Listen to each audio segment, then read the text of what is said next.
નમસ્કાર મિત્રો, જે ચૂંટણી કમિશનર સાહેબશ્રી દ્વારા એસઆઈઆરની જાહેરાત કરાઈ પછી ચૂંટણી કાર્ડ વેરિફિકેશન માટેની જે બીઓલોને કામગીરી સોંપવામાં આવી છે એમાં તમે જુઓ છો કે અંદર જણાવવામાં આવ્યું છે કે 2002ની મતદાર યાદીની અંદર જે પણ લોકો છે એમના નામ હોવા જોઈએ, પણ ઘણી જગ્યાએ એક સમસ્યા છે કે લગ્ન કરેલ મહિલાઓના અથવા તો કે જે લગ્ન 40 વર્ષથી 30 વર્ષથી કે 20 વર્ષથી કરેલા છે એમના માતા પિતા હયાત ના હોય અથવા તો કે કોઈ કારણોસર એમનું મૃત્યુ થયું હોય તો મતદાર યાદીમાં નામ ના હોય અથવા તો કે એમના માતા પિતા એટલે કે કોઈ આગળ પાછળ કોઈ ના હોય, આના માટે પણ સરકારશ્રીએ શું પગલાં ભર્યા છે તે બીએલઓ દ્વારા જાણકારી આપવામાં આવે. ઘણી જગ્યાએ તમે જુઓ છો કે કોઈ વ્યક્તિ હોય એમના બાળપણની અંદર માતા પિતાનું મૃત્યુ થયું હોય અથવા તો કે એમના દાદા દાદીનું મૃત્યુ થયું હોય અને 20 કે 30 વર્ષથી જે બેનના કે મહિલાના લગ્ન થયેલા હોય એનો તો કોઈ પ્રૂફ પુરાવો હોતો નથી. 2002ની અંદર પણ તમે જુઓ છો કે બધું ઓનલાઈન તો હતું નહીં, એટલે ઓનલાઈન ડેટા પણ નથી હોતા. ઘણી જગ્યાએ 2002ની યાદીમાં નામ પણ નથી હોતું અને જેના કારણે અગવડ ભોગવી રહ્યા છે. તો એના માટે પણ જે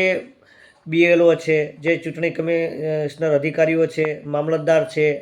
એમને હું નમ્ર વિનંતી કરવા માગું છું કે જેમને કોઈ પણ પુરાવા નથી, કેમ કે લગ્ન કરેલ છે એમના પાસે ચૂંટણી કાર્ડ છે, આધાર કાર્ડ છે, પાન કાર્ડ છે અને જે લગ્ન નોંધણી છે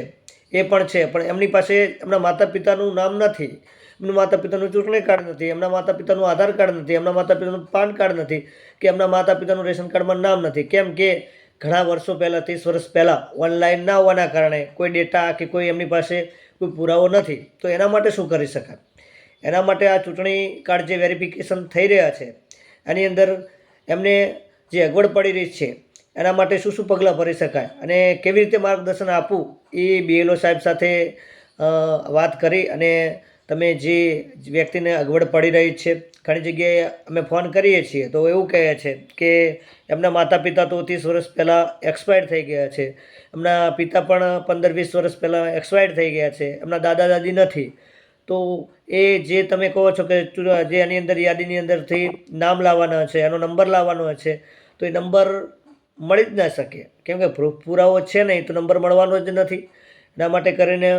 શું પગલાં છે, જોઈ ના હોય તો ફોર્મની અંદર શું જોઈન્ટ કરવામાં આવે છે અથવા તો જે 40 વર્ષ પહેલાં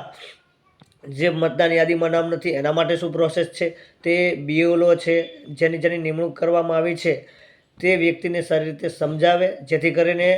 જે વંચિત ના રહી જાય વેરિફિકેશનથી અને એના માટે કરીને જે તકલીફ કે અગવડ ભોગવી રહ્યા છે તે અગવડ ના ભોગવી શકે. એના માટે તમને સમજાવવામાં આવે કે શું પ્રોસેસ છે, કેવી રીતે પ્રોસેસ કરવી, ડોક્યુમેન્ટ ના હોય તો શું કરી શકાય, એ બધી જ માહિતી આપવામાં આવે જેથી કરીને કોઈ અગવડ ના પડે અને જે ચૂંટણી કાર્ડથી વંચિત ના રહી જાય. એટલા માટે કરીને આ વિડીયો બનાવ્યો છે અને શું પ્રોસેસ છે એનો વિડીયો તમે બનાવીને મોકલો જેથી કરીને અમે પણ લોકો સુધી શેર કરી શકીએ અને કોઈ પણ વ્યક્તિ જે તારીખ આપી છે, જ્યારે એવું કહેવામાં આવ્યું છે કે દર શનિ રવિ બીએલઓ સાહેબ તમારા ઘેર આવશે, ફોર્મ ભરશે, અંદર ફોટો લગાવશે અને જે ઓરિજિનલ જે આધાર કાર્ડ, ચૂંટણી કાર્ડ જે હશે એના નંબર લખશે, પછી જે રેશન કાર્ડ છે એના અંદર પણ જોશે અને એના દ્વારા તમારા ચૂંટણી કાર્ડની બધી જ વિગત અંદર ભરવામાં આવશે. પણ જે વિગત ભરવાની છે, કેવી રીતે ભરવાની છે, ફોર્મમાં શું લખવાનું છે, કેવી રીતે સહી કરવાની છે, બધું જ બીએલઓ દ્વારા સમજાવવામાં આવે જેથી કરીને જે ઘણા લોકો તમે જુઓ છો કે આપણા બનાસકાંઠાની અંદર ખેતી પ્રધાન છે, એટલે એમને શું કે ફોર્મ કેવી રીતે ભરવું, કઈ જગ્યાએ શું કરવું, શું ડોક્યુમેન્ટ જોઈએ એમને ખ્યાલ હોતો નથી. તો એમને આપણી દેશી ભાષાની અંદર સમજાવવામાં આવે જેથી કરીને એમને ખ્યાલ પડે કેવી રીતે ફોર્મ ભરવું, કેવી રીતે કઈ માહિતી જોડવી. એટલા માટે આ વિડીયો બનાવવામાં આવ્યો છે. તો વધારેમાં વધારે શેર કરો, વધારેમાં વધારે આની અંદર કોમેન્ટ કરો જેથી કરીને આપણે જે સૂચના તમારા સુધી નથી પહોંચી એ ફરીવાર વિડીયો બનાવી અને પહોંચાડી શકીએ અને તમને માર્ગદર્શન આપી શકીએ. એટલા માટે આ વિડીયો બનાવ્યો છે. આ વિડીયોના માધ્યમથી આપણે ફક્ત અભિપ્રાય અને જે લોકોને અગવડ પડી રહી છે એના પ્રશ્નોને વાચા મળે એટલા માટે જ બનાવ્યો છે. જય હિન્દ, જય ભારત, જય સંવિધાન.